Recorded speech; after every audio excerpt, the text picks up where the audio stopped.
मित्रों, मेरा नाम रहमान है और मैं उत्तर प्रदेश का रहने वाला हूँ। आज मैं आपको मेरे मित्र के साथ घटी एक सच्ची घटना पेश करने जा रहा हूँ। मेरे मित्र का नाम वसीम है और हम बचपन से ही बहुत अच्छे दोस्त हैं और हमारी हर एक बात एक दूसरे से शेयर करते हैं। हम जब कॉलेज में आए थे तब उसकी सगाई हो गई थी। वो उसकी मंगेतर से, जिसका नाम रेशमा था, से बहुत प्यार करता था और वो दोनों रात भर मोबाइल पर बातें करते रहते हैं। एक दिन की बात है, उसने मुझे बताया कि वो उसकी मंगेतर से रात को बात कर रहा था। वसीम ने उसकी मंगेतर को मिलने के लिए बोला तो उसकी मंगेतर बदली हुई आवाज में बोली, तू ज्यादा मत बोल वरना तेरे को वही दफन कर दूंगी। वसीम एक बार तो ये सुनकर चौंक गया और फिर सोचा वो शायद मजाक कर रही होंगी। फिर वसीम भी उसको मजाक में बोला, क्या कर लेगी तू मेरा, देखते हैं। तो वो फिर बोली, आज रात देख तेरे साथ क्या होता है। ये कहकर उसने मोबाइल रख दिया। अगली सुबह जब वसीम मुझसे मिला तो वो अपनी आप बीती बताने लगा। उसने मुझे रात को फोन वाली बात बताई और उस रात उसके साथ जो हुआ वो बताया। उसने बताया कि रात को 2-3 बजे के आसपास अचानक उसकी नींद खुली और उसके सामने एक सफेद लंबी दाढ़ी वाला आदमी बैठा था। वो बोलने लगा, ले आ गया मैं, अब देख तेरे साथ क्या होता है। उसने वसीम के गले को पकड़ लिया। ऊपर मेरी सांसें रुक गई। वसीम ने उसी वक्त अल्लाह का नाम लेते हुए नमाज पढ़ना शुरू कर दिया और वो उसके सामने से गायब हो गया।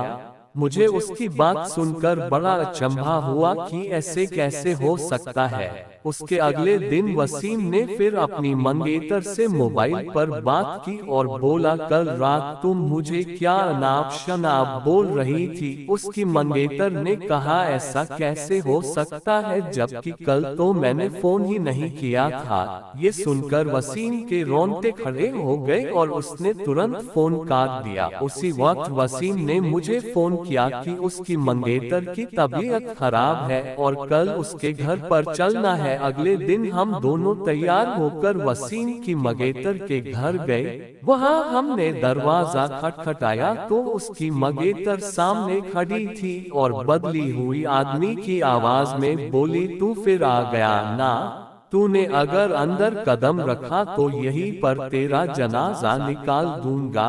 वसीम बोला कि ये क्या बोल रही है तू। वसीम आगे था और जैसे ही उसने घर में कदम रखा उसकी मंगेतर ने दीवार पर टंगी तस्वीर उतारकर वसीम के सर पर दे मारी। उसके सर से खून बहने लग गया। वसीम के ससुर और सालों ने उसकी मंगेतर को पकड़कर बिठाया। फिर उसके सालों ने वसीम के सर पर पट्टी बांधी। रेशमा के दादाजी ने बताया कि रेशमा को जिन का साया लग गया है।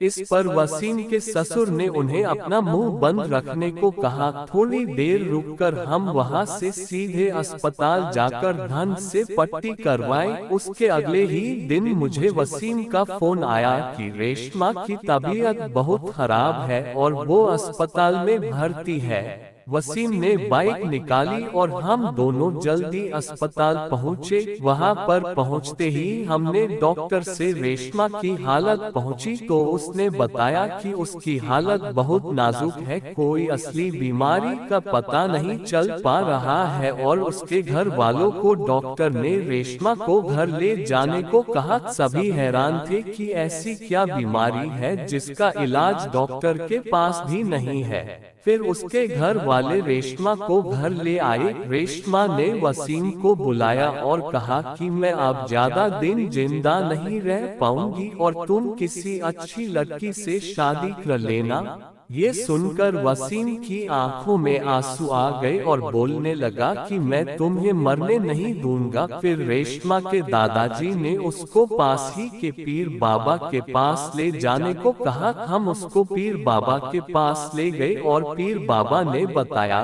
कि इसको एक बुरे जिन ने जकड़ लिया है जिसकी वजह से वो इसके शरीर को नुकसान पहुंचा रहा है। अब बहुत देर हो गई है। पीर बाबा ने बताया कि इसका एक ही इलाज है। यहाँ से 80 किलोमीटर दूर एक दरगाह है, वहाँ इसका इलाज हो सकता है। और बाबा ने बताया कि इसके साथ वही इंसान जाएगा जिसे वो सबसे ज्यादा चाहती है। वसीम ने कहा कि मैं चला जाऊंगा, मुझे बाइक भी चलाने आती है। रात के 3 बजे वसीम और रेशमा दोनों बाइक पर निकल पड़े, लेकिन आधे घंटे बाद किसी का फोन आया कि वसीम और रेशमा दोनों एक्सीडेंट में मारे गए। ये सुनकर मेरा रो रो कर बुरा हाल हो गया। मेरा सबसे करीबी दोस्त अब इस दुनिया में नहीं रहा।